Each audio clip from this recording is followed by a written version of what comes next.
dawuhipun Adi Guru nyuwun pamit kula badhe manggi nuwun Bathara Bayu Adi Guru.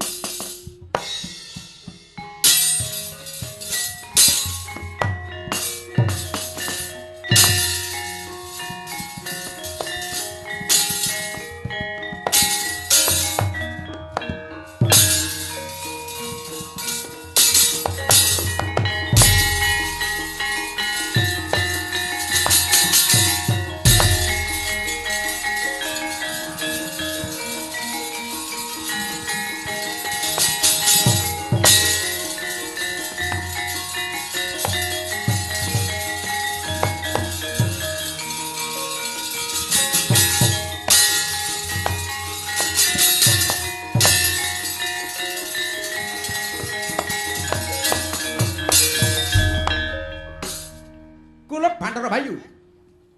Wonten dawuh Siwa Bukulul. Ngene nggih. Panjenengan ulun nampi dawuh saka Adi Guru kita supaya nodi marang titah pujangkara kang lagya mangkon yoga brata. Ana suku ning Arga Jamurdipa yaiku atmaja kita angkat pribadi Siwerkodara. Menapa sababipun kedah dipun todi kados mekaten? Amarga Werkodara gayuh maranugraning jagat kang sebut Wahyu Senopati. Nggih. Kita kudu paring dawuh kanthi permati. Amarga Werkodara durung sumurup mbok menawa.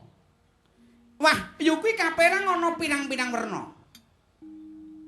Menapa? Mula diarani pulung.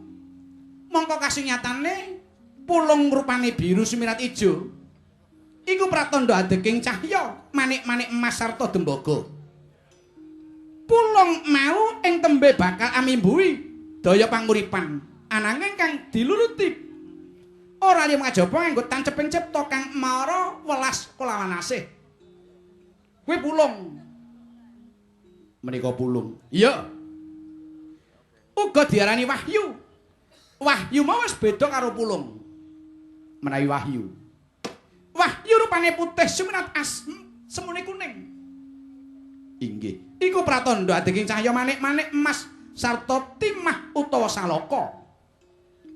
Wahyu iku ing tembe bakal sarana panguripan, nanging kang diluti nganggo tanceping cipta kang marang lila legawa temen kulawan alima. Mula sapa wae sing kepengin gayuh wahyu kudu diluti marang temen legawa kulawan alima. Mokal entuk wahyu nek rasane isih brangasan. Rasane ora nrimo, ora ikhlas, ora legawa, ora bakal entuk wahyu. Kuwi wahyu apa wae? Ana wahyu ning pejabat, ana wahyu ning presiden, gubernur, bupati, dalang sinden yoga. Kuwi ya entuk wahyu. Mekaten. Iya. Semerga wahyu beda karo ndaru. Menawi ndaru. Ndaru kuwi rupane kuning kemuning. Pratandha adeking cahya manik-manik emas. Wesi utawa salaka. Ndaru iku ing tembe bakal amimbuhi daya panguripan. Nanging kang diluti bangsa cipta kang marang marta mardiyaksama.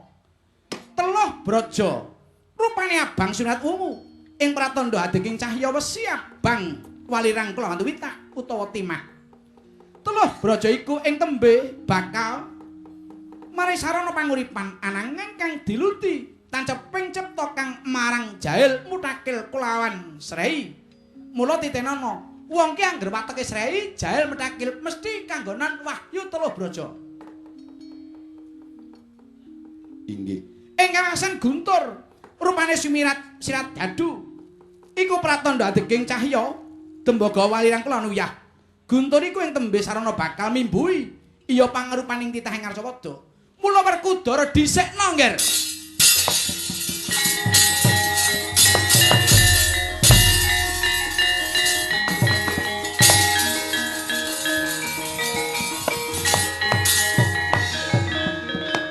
Sang saya dalwara rasapyor lintang gumedhap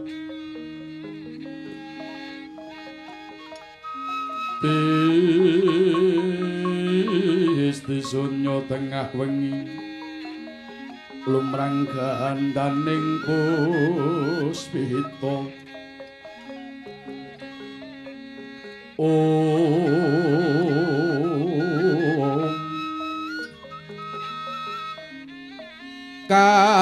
sawaning budyanira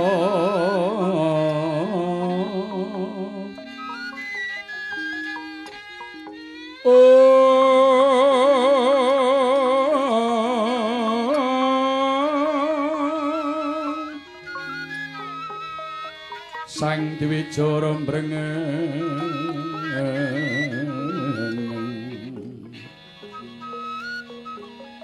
pindha lir swaraning madu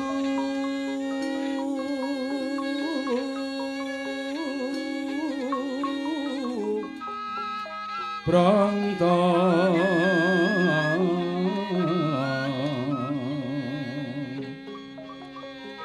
manungsung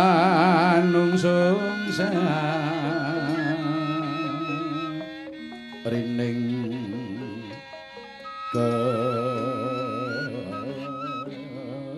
kembang witing klapa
kalimput swasana wis kaya kliwat ing Madya Ratri taranggana tan wonten kang sumiwa.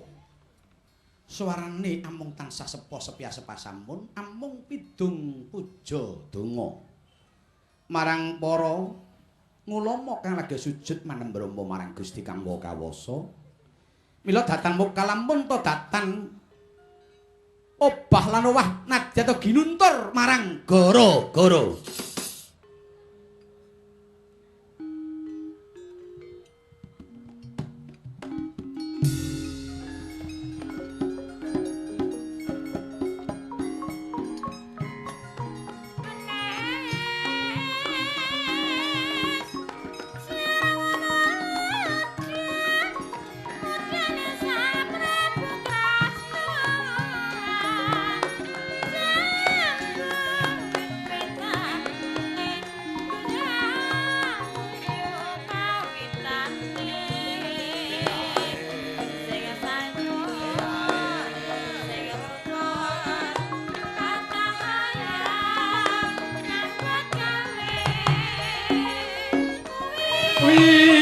Dawa-dawa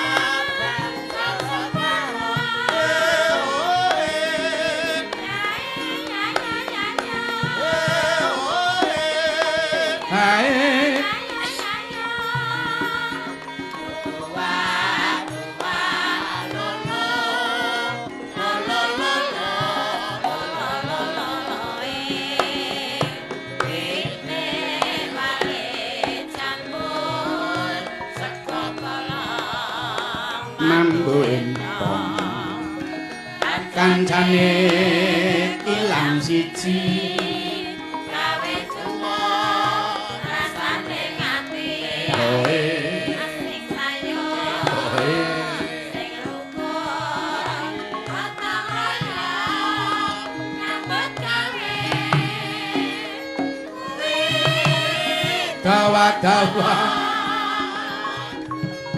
sing sayo sing rukun jalan-jalan puter cucu abang sisih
Lampune ya diurupke abang to. Ayo. Nah.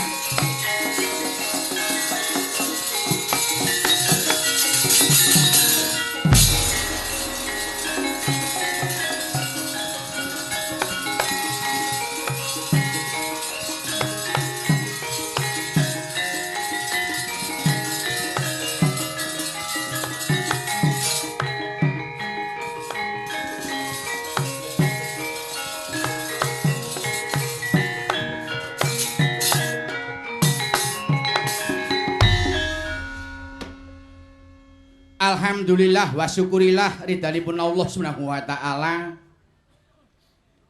Petruk sampun saged sowan wonten dalemipun Bapak Haji Suyatno Esos sekalian Ibu Hajah Warni ingkang lenggah wonten ing wates Panekan Magetan Jawi Timur. Nalika rawuh wonten sudung kula dipun dherekaken dhateng Bathara Mbah Sur Magetan. iya Rawuh ana nggubuku pas kanca-kanca padha latihan arep nyambut gawe. Matur sembah nuwun Pak Haji. Pak Haji Yatno sekalian ingkang sampun nimbali dhateng kula sak rowang. Rindhik suna ginitik kadya nemu Mas Sawakul dene Petruk saged sowan wonten dalemipun. Merga kula arang-arang ten Magetan niku awis-awis. Pun do duwe pasaran dhewe-dhewe. Yo, saestu nek basa mriki tekan etan Surabaya niku wis Pak Anom terus. Nah. Nek kula niku campuran kok paling banter pol niku Ngawi Madiun. Ning alhamdulillah lumantar kali Pak Haji Yatno sok wulan ngarep tanggal 14 kula ten Ngawi mriki. Rak rada karo Magetan. Nggih Pak Agus polisi saking Watu Kosek utawi struktur wonten ing Porong. Matur nuwun Pak Haji Yatno kula dipun golek-golekaken pasaran wonten Magetan kaliyan Ngawi. Mugi Gusti Allah ridho panjenengan sak warga hangangkat ingkang putra netepi darmaning sepuh. Karana sampun mboyong putra pinanganten garwa saking putra kakung saking Haji Suyatno. Mas Aris Ahmad Jailani sarjana hukum. Mboyong putri putranipun Bapak Semun Ibu Suparmi saking Banjarjo Barat Magetan. Kula nderek mangayu bagya dumateng pinanganten sekalian dados jodoh kramanipun wiwit ing Arcapada ngantos tekaning delahan. Sageta kik kaken-kaken ninen-ninen sageta dados keluarga ingkang sakinah mawaddah warahmah. Allahumma Amin. Waduh. Suwe ora tau liwat Ngerambe iki meh bingung aku. Ngerambe dalane wis wah hebat, hot mic. Nadyan to liwat pucuking Haldaka parandene dalane kaya ngungkuli pipine perawan. Alus saorarane ya apa meneh tumuju munggah Kendal dumugi wonten Panekan. Mlebet wonten mriki wah helok wong saorarane ya duwe anggota dewan kok. Duwe anggota dewan kaya Pak Yatno dasare brah-breh. Wayangan ora ngenyang apa panjaluke dituruti sah disahi rampung. Sesuk mung arek wassalam. Tujune kok enek pindaning Bojonegoro dadi jenek serepe.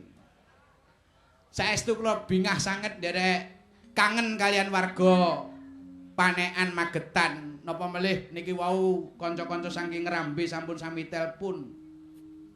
Badhe nderek sowan saka Kendal, Jogorogo. Wah, jan suwe kangen karo Pak Sleng. Enek le ngelokke sakniki larang kok Pak, mboten kuat. Ya cek larang Pak Anom, Pak Anome kerep rene kok. Nggih, kula seneng banget dalu niki dasare dipun sengkuyung kanca-kanca Sleng Group panitiane luar biasa. Dirawuhi Mas Haryono komplit sak kanca, lajeng saking Madiun. Menika para ojek-ojek. Matur nuwun tasih tresna dhateng kula para tukang ojek. Senajan ta awis-awis ngetan nek kira-kira pengin kangen kula nggih mang tindak Jakarta. Napa ten luar Jawa niku sabah kula ten mriku nika. Sak kanca mula raine ngantek do kaya lutung. Merga kena asap. Dalu niki dipun sengkuyung kalian syuting. Napa Mas niki? Wah, syutinge apik niki. Napa Mas? Ah, wis pokoke ditulis nek ora ditulis ra iso ngandani aku. Nggih, matur sembah nuwun. Layange ya kendel. Layang Jawa Timur utamane Magetan iki ora kok ijen iki ora, mesti ning kancane. Minimal rupane biru. Oh. Deh. Minta lagu. Nggih, nyuwun ngapunten niki nek wau mboten ngangge limbukan. Pancen kula nembe nuwun sewu aja gampang ditebak. Mergo angger ten mriki nu angger wis bar jejer Pak Ano mesti limbukan. Nek kula mboten. Kula geret sak lakone sik nek lakonipun ra dicetha tibake negara-negara mengke sak amoe wis. Setuju? Lho wayang kudu nganggo metode ngoten niku. Engko nek wis kelimbukan ngantek pirang-pirang jam dagelane kokean. Kula tau dikritik kok ngoten niku. Sleng, dagelane aja kokean, wayange ndak rapi. Ngoten niku. Kula nggih matur nuwun, matur nuwun. Mula Pak Haji niki lho hebat lho Pak Haji niki. Wis Sleng, pokoke kowe nang omahku maino sak karepmu tak bayar. Seneng-senengno kabeh warga pendukungku. Oh nggih, aku ya ngono. Wis, saestu kados Pak Haji niki pun bebas malan. Ora kokan pesen. Kula mayang ya bebas, kopen wareg prasmanan njenguk dhewe-dhewe. Wah, tenan. Napa melih wedange jan Mbah Surling nguja karo aku, wedang tomat. Oh, wedang jahe. Aduh, ijik wedang teh. Wedang jeruk. Nah, engko terakhir susu. Kula niku gumun lho angger sowan enten Magetan, mudune ten Kendal, mandhap melih Ngerambe, Jogorogo niku kaya mayang kula sing ora sak baene. Seneng merga napa? Kula kelingan sejarah kula nalika kula mlebet wonten Jawi Timur pertama niku liwat saking Ngerambe, Jogorogo sak kiwa temene mriku. Lah kok duwi Panekan Magetan gedhe ten Madiun niku mawon sing nimbali juragan Selepari mbiyen ten Kincang Jiwan mriku. Disengkuyung kalih tukang ojek. Bareng aku dadi Petruk tenan kok malah harang-harang rene iki terus kepiye nasibku. Ning mboten napa-napa kula nderek remen sabab kula namung kepengin sepisan lipur kaje menika kula ngemutaken dumateng warga masyarakat ingkang sami rawuh ringgit wacucan dalu niki dadi asrana sharing tegese tukar kawruh. Mboten mulang mboten tumrape kula ning sharing. Adu kawruh, tukar kawruh. Supaya awake dhewe niki urip wonten bumi Nusantara dipun paringi adem, ayem, tentrem, tebih sambe kala cinaketaken bejo kamulyan panjenengan sedaya. Allahumma Amin niku sing baku. Mula niki ajeng kula waos siji mbaka siji. Layange pirang-pirang bukae Mas. Tukang laden kok mung udat-udut wae lho. Layang pirang-pirang ki. Nah. Semoga Ki Dalang tambah jos disiarkan ulang di BBS TV Madiun tanggal 10 Oktober mulai pukul 7 Sabtu. Wah, ra iso ndelok, Mas. Nggih, kula tak nyuwun kopine mawon nek dipun keparengaken. Jan apa rampuh IT iki saiki wis merambah tekan Lengkeng Haldoko. Siaran-siaran TV panjenengan gelem nyiarke wayang terus Mas. Akeh penggemare nadyanto sithik iklane.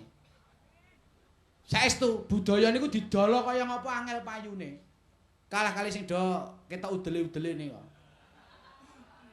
Wayang iki golek sponsor abote ora jaman. Mergo kula nggih radio. Kacek ora adone sampean gelem mlebuten wayang. Saestu wis to. Gusti Allah ridho jeneng rejeki niku sangkan paran. Tenan kula dongake TV sampean tetep mancar sekali di udara tetap terang benderang untuk BBS TV Madiun. Aja yo mung amin wayangan dhewe. Wih, kameramene aja guyu-guyu. Matur mek bose wayangan dhewe. Oh, gawe TV we kuat kok wayangan kok. Golek silian. Nggih. Kula tak nyobi pundutan-pundutan dalu niki. Nggih, nyuwun ngapunten nggih niki wae mboten nganggil ibuan saestu ampun duka nggih. Nah, niki enten lagu Blitar. Sakderenge lagu Blitar lan lagu-lagu liyane kula badhe ngaturaken pasumbang lagu kula kunjuk dhateng yanipun Pak Haji Yatno sak keluarga. Gandeng Pak Yatno niku anggota dewan saking PDI Perjuangan niku kula persembahkan lagu garapan kula dhewe, Pak. Lagunipun PDI Perjuangan siap gotong royong. Oh, ngoten. Monggo. Diaturke, Cok. Mars PDI Perjuangan. Aja ngantek kleru ngundari tanggap neh. Kejemen tak, Truk? Nah, ya pitikna wong jenenge profesional kok. Yo, diaturke. Lagu Mars PDI Perjuangan. Dados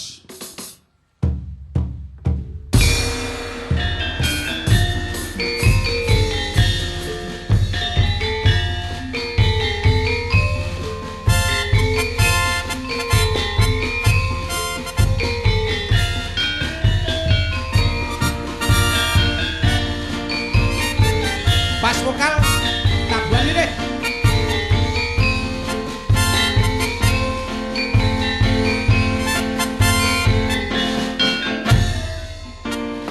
Kita bersama PDI Perjuangan mewujudkan rakyat sejahtera, berjiwa insan Pancasila, bermartabat juga berbudaya. Kita bersama PDI Perjuangan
bendera sang saka merah putih. Berkibarlah benderaku, lambang suci gagah perwira di seluruh pantai Indonesia. Kau tetap pujaan bangsa. Siapa berani menurunkan engkau? Serentak rakyatku membela sang merah putih yang berbeda. Balinyang PDI Perjuangan.